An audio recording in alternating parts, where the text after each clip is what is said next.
Hello students, so we met again. Students, हम लोग अपने 10th क्लास के टॉपिक्स को पढ़ रहे थे, 10th स्टैंडर्ड के टॉपिक्स को। उसमें हम लोग जो चैप्टर पढ़ रहे थे उसका नाम था व्हाई डू ऑर्गेनिजम्स रिप्रोड्यूस। ठीक है, इसी को ही कंटिन्यू करेंगे आज भी। ठीक है students,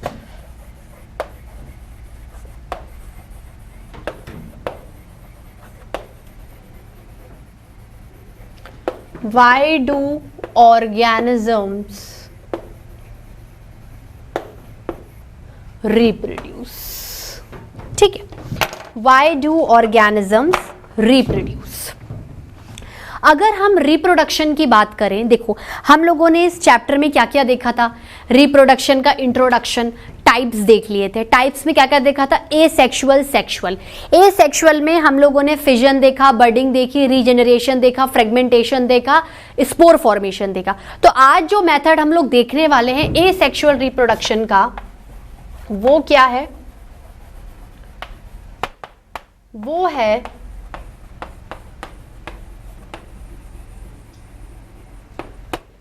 vegetative propagation. Vegetative propagation, इसका क्या मतलब है स्टूडेंट्स? वेजिटेटिव का मतलब होता है वेजिटेबल्स। वेजिटेटिव का मतलब होता है वेजिटेबल्स, मतलब रिलेटेड टू प्लांट्स, मतलब रिलेटेड टू प्लांट्स। और प्रोपगेशन मतलब many more, to produce, many more, और प्रोड्यूस करो और प्रोड्यूस करो, मतलब प्लांट्स की प्रोडक्टिविटी को बढ़ा दो, प्लांट्स को बार बार रिप्रोड्यूस करो। तो प्लांट को रिप्रोडक्शन मतलब करना। Vegetative propagation is a mode of asexual reproduction followed by plants. Plants में लोअर प्लांट भी इसे फॉलो करते हैं और इसे हायर प्लांट्स भी फॉलो करते हैं।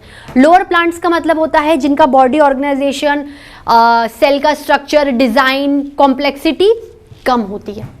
और हायर का मतलब है जो भी मैंने चीजें अभी बोली वो क्या चली जाती है? कॉम्प्लेक्स की तरफ चली जाती है। तो मैंने क्या बोला, अगर इसके बारे में अपन लिखें तो क्या लिखूंगी?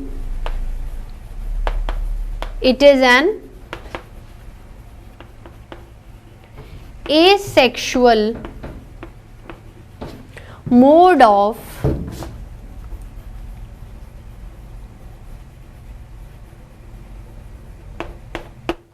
reproduction। ठीक है, ये क्या होता है अगर हम कहें तो मेनली, जनरली, या फिर हमेशा और हमेशा प्लांट्स ही इसे फॉलो करते हैं। Followed mainly by plants, both higher and lower plants। ठीक है स्टूडेंट्स, बात क्लियर हुई?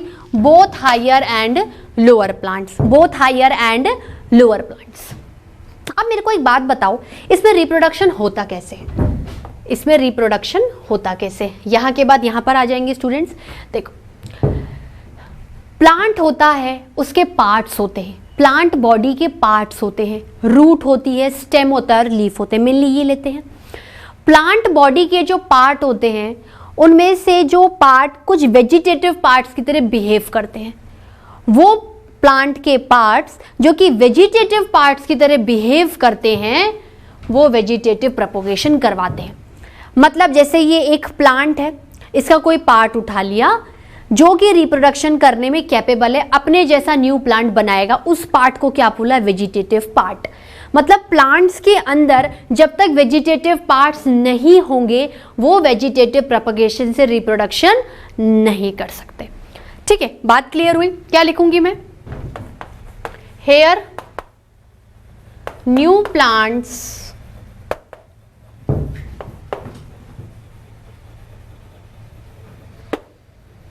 here new plants are produced by existing plants। ठीक है,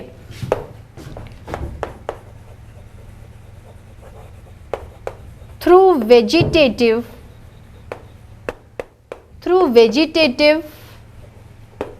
parts of plant, through vegetative parts of plant which are able to reproduce which are able to reproduce and form a new plant. ठीक है students, कहने का क्या मतलब है, जैसे ये पेरेंट प्लांट है, इसके अंदर क्या होंगे, इसके वेजिटेटिव पार्ट्स होंगे। अब प्लांट के खुद के इटसेल्फ पार्ट ही वेजिटेटिव पार्ट्स बनाएंगे, तो वो कौन से हो सकते हैं, रूट भी हो सकती है, स्टेम भी हो सकता है और लीफ भी हो सकती है। मतलब root, stem, leaf is actually the part of parent plant, but they also behave this vegetative parts which are able to reproduce a new plant of its own kind. Root में भी capability है, जिस parent plant की root होगी वैसा का वैसा new plant बना देगी। सिमिलरली यही बात स्टेम और लीफ पर भी क्या होती है, एप्लीकेबल होती है। ठीक है, बात क्लियर हुई स्टूडेंट्स। अब देखो, वेजिटेटिव प्रोपगेशन ब्रॉडली दो तरीके से होता है, एक होता है नेचुरल वेजिटेटिव प्रोपगेशन, एक होता है आर्टिफिशियल वेजिटेटिव प्रोपगेशन। तो मैं क्या लिख सकती हूँ स्टूडेंट्स,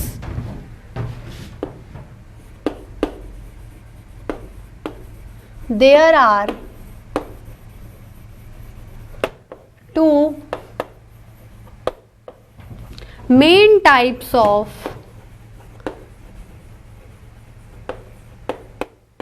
vegetative propagation। ठीक है स्टूडेंट्स, एक होता है नेचुरल, ठीक है, एक होता है आर्टिफिशियल।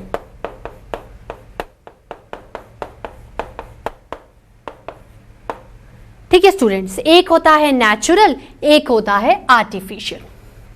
अब क्या है देखो, नेचुरल का मतलब क्या है कि ठीक है, होगा वेजिटेटिव प्रोपगेशन ही, प्लांट्स के वेजिटेटिव पार्ट्स ही न्यू प्लांट को प्रोड्यूस करेंगे, लेकिन जो भी प्रोसीजर है वो आप नेचर पे डाल दोगे, नेचर ही अपने हिसाब से प्लांट के वेजिटेटिव पार्ट्स को लेकर न्यू प्लांट बना देगा।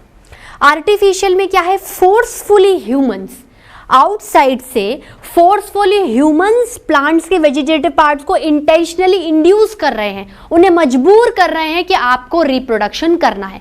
यहां पर क्या है, नेचर है, टाइम क्या है, थोड़ा ज़्यादा लगेगा क्योंकि नेचर फेवरेबल कंडीशंस प्रोवाइड करेगा, वॉट प्लांट पार्ट को, वेजिटेटिव पार्ट को जो भी चीज़ चाहिए होगी वो उसको देगा, चीज़ रिसीव होगी, धीरे धीरे प्लांट न्यू बनेगा। तो नेचुरल में क्या है, प्लांट्स के वेजिटेटिव पार्ट्स ही रिप्रोडक्शन करेंगे, यहाँ पर भी प्लांट्स के वेजिटेटिव पार्ट्स ही रिप्रोडक्शन करेंगे, पर इसमें प्रोसीजर थोड़ा स्लो हो जाएगा, इसमें थोड़ा फास्ट हो जाएगा। इसमें नेचर अपने हिसाब से रिप्रोडक्शन करेगी, इसमें क्या है, हम एक्सटर्नली कोई चीज़ उसको प्रोवाइड कर रहे हैं, हम खुद चाहते हैं कि किसी भी टाइम पर प्लांट का कोई भी वेजिटेटिव पार्ट रेडी हो जाए न्यू प्लांट बनाने के लिए। ठीक है, तो नेचुरल में क्या है, here process is under nature. ठीक है, इसमें क्या है, प्रोसेस इज अंडर ह्यूमंस। ठीक है, अब होता क्या है, स्लो प्रोसेस, यहां पर क्या है, fast process. So slow process, fast process. ठीक है, यहां पर प्लांट के वेजिटेटिव पार्ट्स को उठाओ, नेचर को अलाउ करो, न्यू प्लांट मिल जाएगा। यहां पर आप प्लांट्स के वेजिटेटिव पार्ट को एक्सटर्नली फोर्सफुली इंड्यूस करवा रहे हो कि आज आपको न्यू प्लांट बनाना है। यहां पर क्या है भाई, एक प्लांट से एक ही बारे में एक या दो प्लांट बन सकते हैं। ठीक है, एक या दो प्लांट बन सकते हैं, इसमें आप एक प्लांट से बहुत सारे प्लांट्स बना सकते हो। आपने एक बार में लीफ ले ली सारी, एक बार में रूट ले ली और एक्सटर्नली उन्हें फेवरेबल कंडीशंस प्रोवाइड करवा रहे हो। यहाँ पर क्या है, नेचर अपने हिसाब से देती है तो प्रोसीजर स्लो हो गया, प्रोडक्टिविटी कम हो गई, लो हो गई। यहाँ पर प्रोसीजर फास्ट है तो प्रोडक्शन क्या है, ज़्यादा है। ठीक है,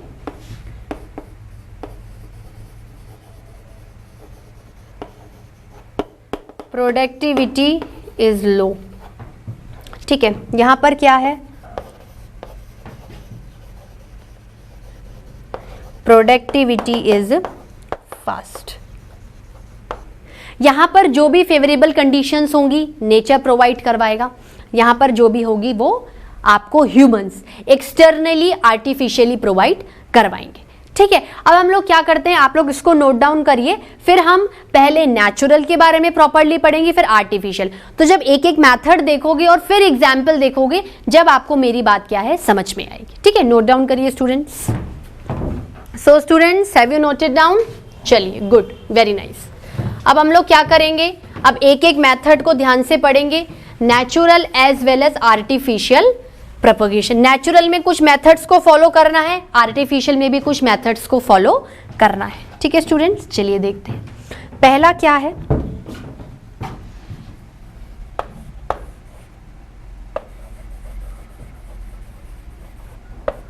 नेचुरल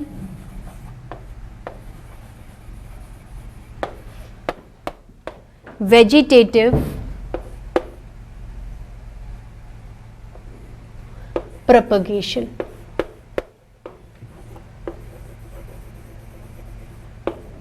ठीक है स्टूडेंट्स, बात क्लियर हुई?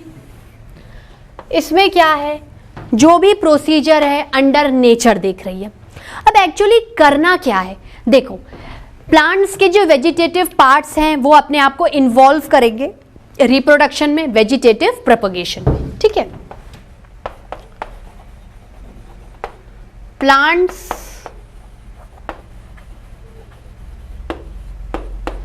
vegetative parts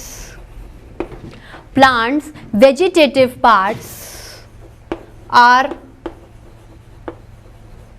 involved in this asexual reproduction। भाई यहां पर कोई गैमेट्स का फॉर्मेशन नहीं है, कोई दो ऑर्गेनिजम्स थे, मतलब हम ये कह सकते हैं particularly in plants the mode of asexual reproduction is called as vegetative propagation।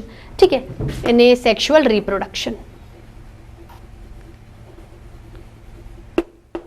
plants vegetative parts are involved in this asexual reproduction. Parts are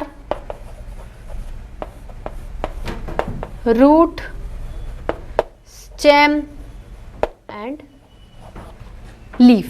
तो सबसे पहले जो हम पढ़ने वाले हैं वो क्या है, natural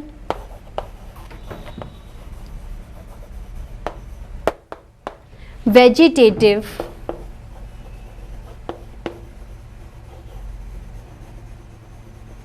propagation by roots। natural vegetative propagation by roots। ठीक है स्टूडेंट्स, इतना नोट डाउन करिए। So students, have you noted down? चलिए हम लोग पहला क्या देख रहे थे, वेजिटेटिव प्रोपगेशन बाय रूट्स। किस तरीके से प्लांट की रूट हेल्प करती है उस प्लांट को अपने जैसा न्यू प्लांट बनाने में। देखो रूट्स में क्या होता है, एक चीज ध्यान रखना, रूट्स है, क्या है, रूट्स है। अब देखो किसी भी प्लांट को कंसीडर कर लो, ऐसे प्लांट्स जिनमें रूट्स वेजिटेटिव प्रोपगेशन करती हैं, उनकी रूट्स क्या होती हैं, थोड़ी फ्लैशी होती है। फ्लैशी का मतलब क्या होती है, मोटी होती है, चौड़ाई ज़्यादा होती है, लंबाई थोड़ी उसके कंपैरिजन कम होती है। क्यों उन्हें फ्लैशी मोटी रूट्स कहा गया? ट्यूबरस रूट्स भी कह सकते हैं, ट्यूबर लाइक रूट्स, क्योंकि उन रूट्स में फूड एक्यूमुलेशन होता है। उन रूट्स में क्या होता है, फूड एक्यूमुलेशन होता है। अब इन रूट्स में क्या कैपेबिलिटी है, देखो ये रूट्स क्या करती हैं, अपने आसपास बड्स को डेवलप करती हैं। ये रूट्स क्या करती हैं, अपने बाहरी सतह पर छोटी छोटी आउटग्रोथ डेवलप करती हैं, जिन्हें बड्स बोलते हैं। अगर सिंपल भाषा में कहें तो एंडोजिनस बड्स, बाहर क्या कर, सॉरी एक्सोजिनस बड, क्या बोलेंगे, एक्सोजिनस बड। ये रूट्स क्या होती हैं, कुछ प्लांट्स होते हैं जो कि रूट्स के थ्रू वेजिटेटिव प्रोपगेशन करते हैं। जैसे एग्जाम्पल में ले लो गुआवा, स्वीट पोटैटो, दालिया। इन प्लांट्स की रूट्स क्या होती हैं, थोड़ी मोटी फ्लैशी होती है, क्योंकि इनमें क्या होता है, फूड का स्टोरेज होता है। ये रूट्स क्या करती हैं, अपने आसपास एक आउटग्रोथ बड को जन्म देती हैं, एक्सोजिनस टाइप ऑफ बड को। ये बड क्या करती हैं, इस रूट्स से चिपकी हुई रहती हैं, तो इनसे ही फूड, नरिशमेंट, जो भी चीज़ें सर्वाइवल के लिए असेंशियल है, लेती रहती है। लेती रहती हैं, लेती रहती हैं, लेती रहती हैं, ठीक है, और क्या हो जाती है, एक दिन फूट जाएंगी।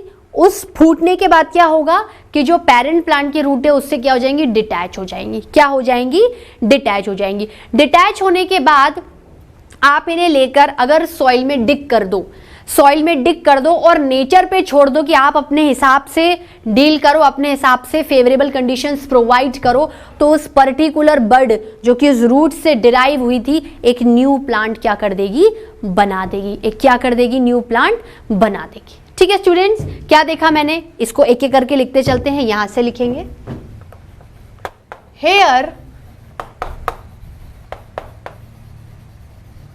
द प्लांट्स, एग्जाम्पल इसी के साथ लिख रही हूं, guava, sweet potato, guava, sweet potato, दालिया,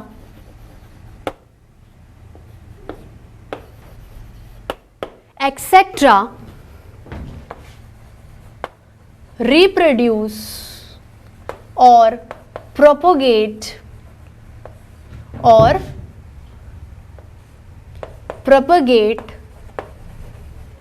by roots, propagate by roots। अब किस तरीके से रूट्स अपना योगदान देगी ये देखना है हमें। These plants have fleshy roots, these plants have fleshy roots, fleshy और क्या बोल सकते हैं, fleshy, या फिर हम बोल सकते हैं कि fatty roots, मोटी roots और fatty roots, इन्हें ट्यूबरस रूट्स भी कहते हैं।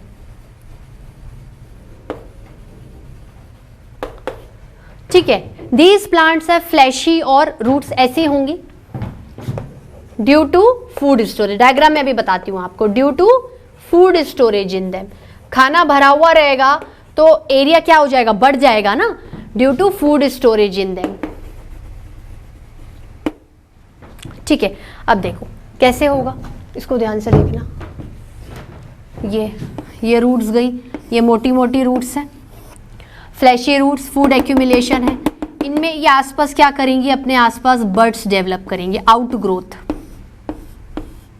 Hair the bud is behaving as a reproductive organ, क्या कर रही है, रिप्रोडक्टिव ऑर्गन की तरह बिहेव कर रही हैं।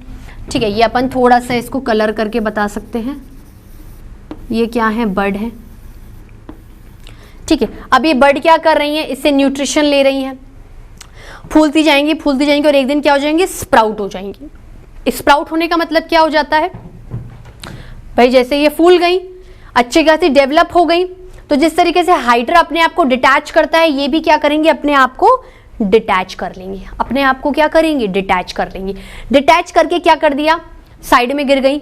ठीक है, साइड में गिरने से क्या होगा, आप इसे उठाइए। ठीक है, ऐसे तो रूट सॉइल के अंदर रहती है, तो या तो ये साइड में कहीं जाके गिर जाएगी और वहीं से आपको नेचर से फेवरेबल कंडीशंस मिलेंगे कि नेचुरल है, न्यू प्लांट बन जाएंगे। या अगर आप खुद ही जो फार्मर्स हैं, आपको पता है कि ये प्लांट इस टाइम पे बढ़ देगा, तो जैसे बर्ड साइड में हो गई है, आप खुद उठाकर उसे सॉइल में डिग करके नया प्लांट बन जाएगा अपने आप ही। मतलब ये तो प्रोसीजर है, वे क्या है, रूट्स के थ्रू। जो भी डेरिवेशन बर्ड्स का हुआ है वो रूट्स के थ्रू ही हुआ है। ठीक है, तो होता क्या है,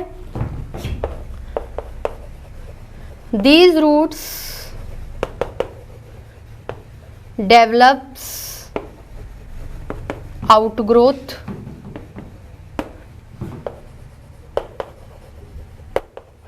in the form of buds, in the form of buds। ठीक है, these buds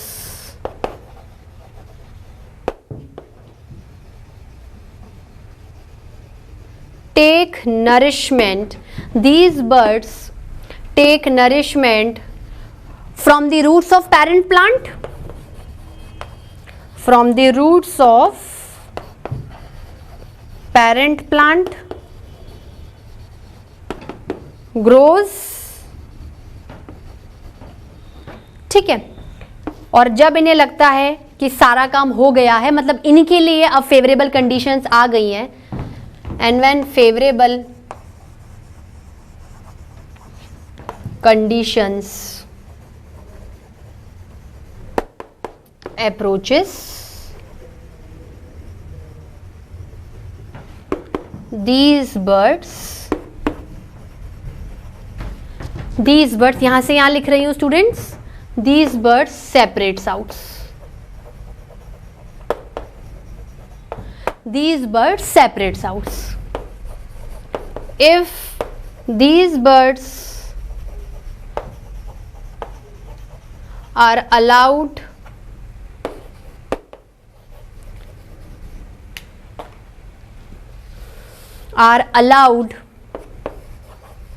to grow in soil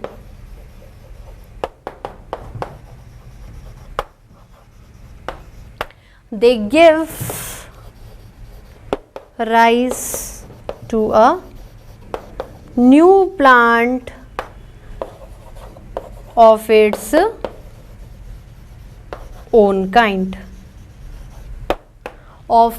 own kind, ठीक है स्टूडेंट्स, नोट डाउन करिए। सो स्टूडेंट्स, लिखा इतना, चलिए वेजिटेटिव प्रोपगेशन बाय रूट्स क्या हो जाता है, यहीं पर कवर होता है।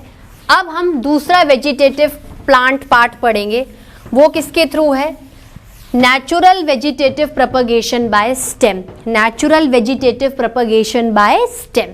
ठीक है, क्या लिखेंगे,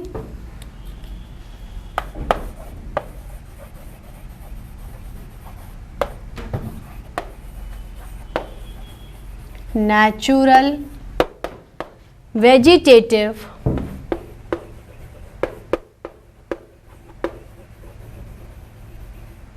propagation by stem। Fine students, अब देखो स्टेम क्या है, एक प्लांट का पार्ट है, वेजिटेटिव पार्ट की तरह बिहेव करेगा, उसको लेके आप न्यू प्लांट बना सकते हो। कैसे होगा देखो, स्टेम्स में कुछ प्लांट्स में स्टेम्स में कुछ मॉडिफिकेशंस होते हैं। मैंने क्या बोला, कुछ ऐसे प्लांट्स होते हैं जिनमें स्टेम क्या है, थोड़ा मॉडिफाइड तरीके से आता है। जनरली स्टेम की क्या पोजीशन होती है ग्रोथ की, vertically upwards towards the air और अबव द ग्राउंड, ऐसे बोलूंगी। लेकिन अगर स्टेम्स में कुछ मॉडिफिकेशंस हो जाए, जैसे मैं कहूं कि स्टेम वर्टिकली ग्रो ना करके horizontally above the ground grow करे, या स्टेम को आप अंडरग्राउंड सॉइल में बिलो द ग्राउंड डिग कर दो और फिर वो नेचुरल कंडीशंस को एक्सेप्ट करके नया प्लांट बनाए, मतलब you are making a new plant from the stem but slightly doing some modification inside the design of the stem. ठीक है, कैसे लिखूंगी मैं, here in some plants, plants के एग्जाम्पल आगे दूंगी, अभी समझ नहीं आएंगे। here in some plants modifications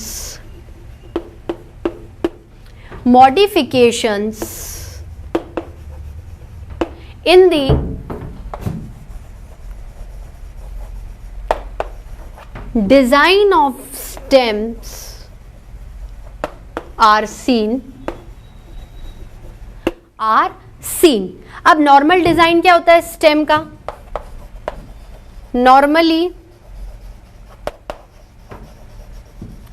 stem grow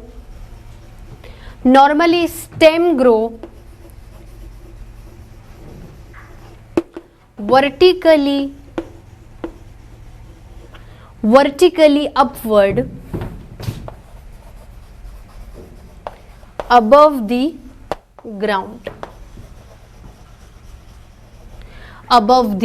ground, अब मॉडिफिकेशंस कैसे होंगे, some modifications are seen as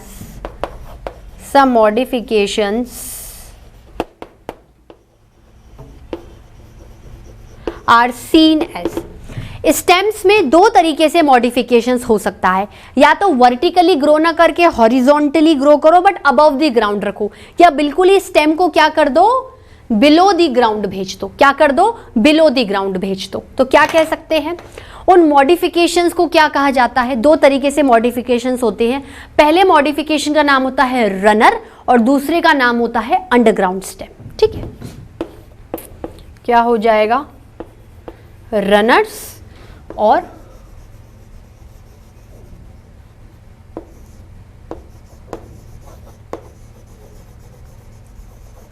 underground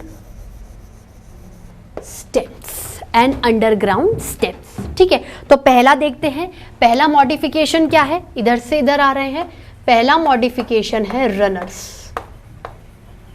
भाई ये रनर के बारे में ही तो पढ़ना है, ये रनर ही तो वेजिटेटिव पार्ट की तरह बिहेव करेगा और न्यू प्लांट उगाएगा। ठीक है, देखो इसमें एग्जाम्पल्स आते हैं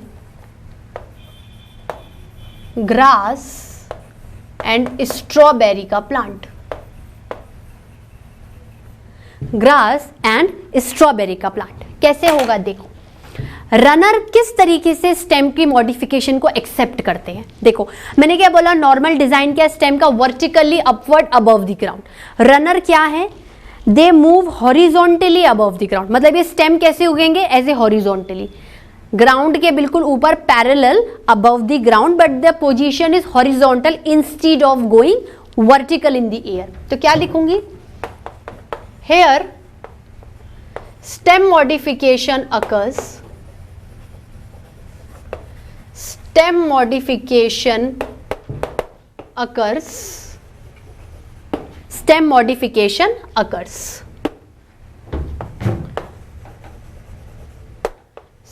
stem grow horizontal, stem grow horizontal above the ground, above the ground। अब स्टेम की जो वर्टिकली अगर एक शेप की बात करें कुछ लेकर, देखो ये स्टेम होता है, स्टेम में क्या होता है, ब्रांचेस आती हैं। तो स्टेम में जहां से ब्रांचेस आती हैं उन पॉइंट्स को बोलते हैं नोड्स। और ये जैसे ये नोड है और वो एरिया जो दो नोड के बीच में आता है उसको क्या बोलते हैं, उसको बोलते हैं इंटरनोड। उसको क्या बोलते हैं, इंटर। स्टेम का वो एरिया जहां से कुछ आउटग्रोथ निकलती है किसी भी फॉर्म में, उस पर्टिकुलर पॉइंट को स्टेम में क्या बोलते हैं, नोड। और दो नोड के बीच के डिस्टेंस को या एरिया को क्या बोलते हैं, इंटरनोड। क्या बोलते हैं स्टूडेंट्स, इंटरनोड। ठीक है, तो यहां पर भी क्या होता है, जैसे अगर हम ग्रास की बात करें, हम क्या करें, ग्रास की बात उठाएं तो ये आपका क्या है, ग्राउंड है। इसमें स्टेम कैसे ग्रो हो रहा है, इसमें स्टेम क्या है, ऐसे हॉरिजॉन्टली ग्रो हो रहा है। स्टेम क्या है, ऐसे horizontally above the ground grow हो रहा है, आप वर्टिकली नहीं देखोगे।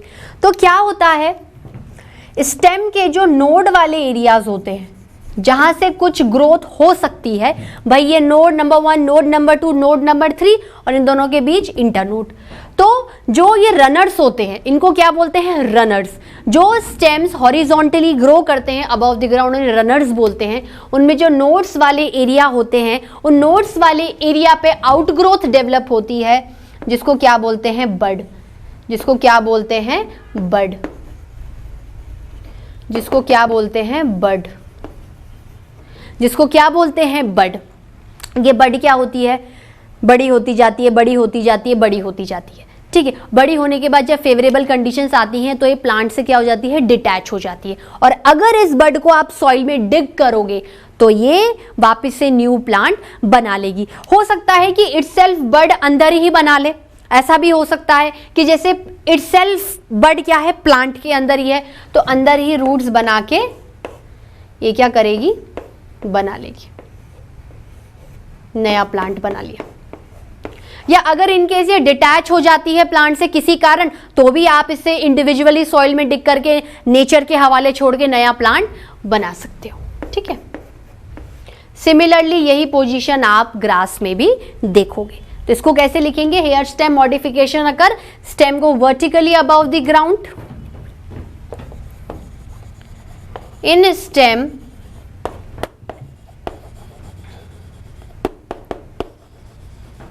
within the within the node area, buds develops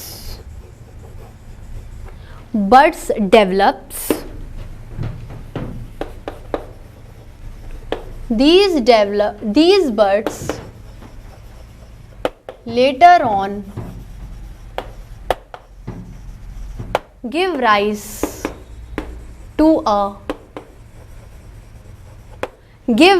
to a new plant of its own kind.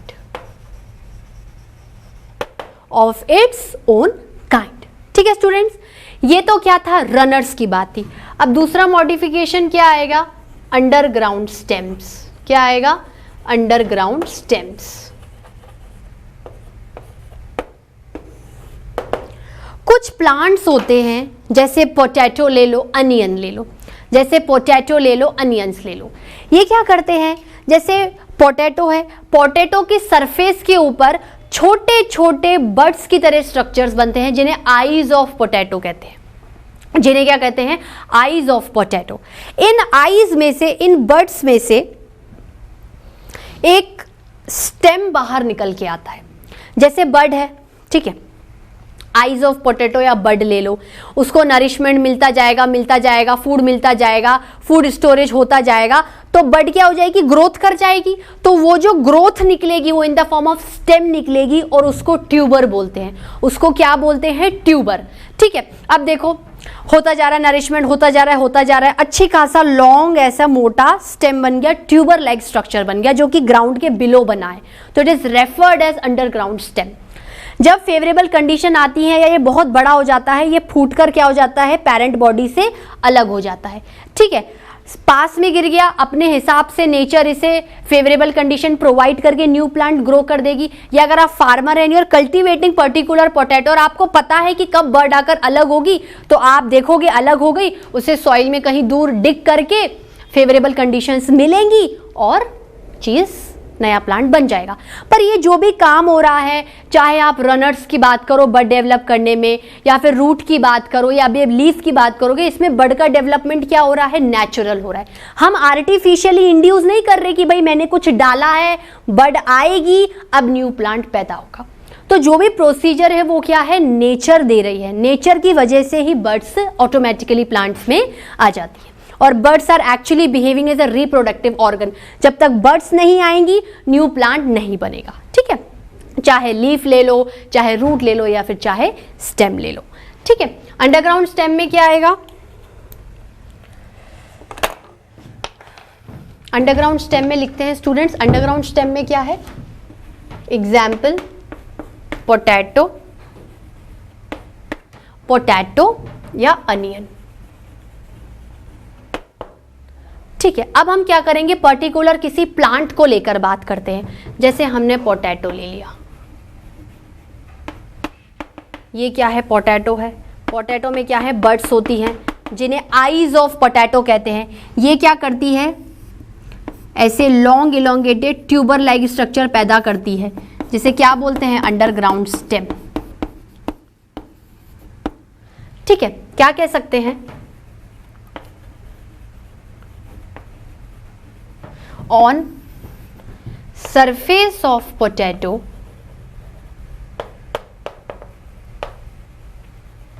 small buds are present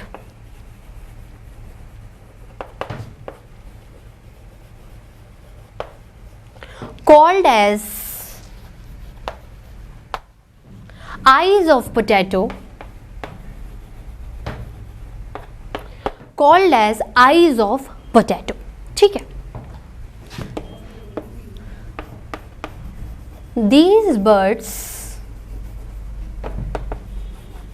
give rise to an elongated structure, थोड़ा लंबा, to an elongated structure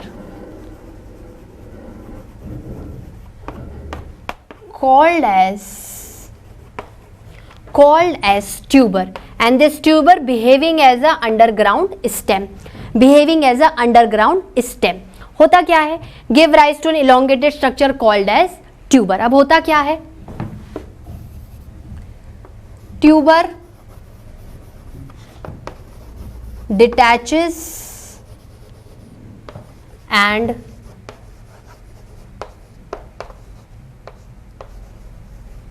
give rise to a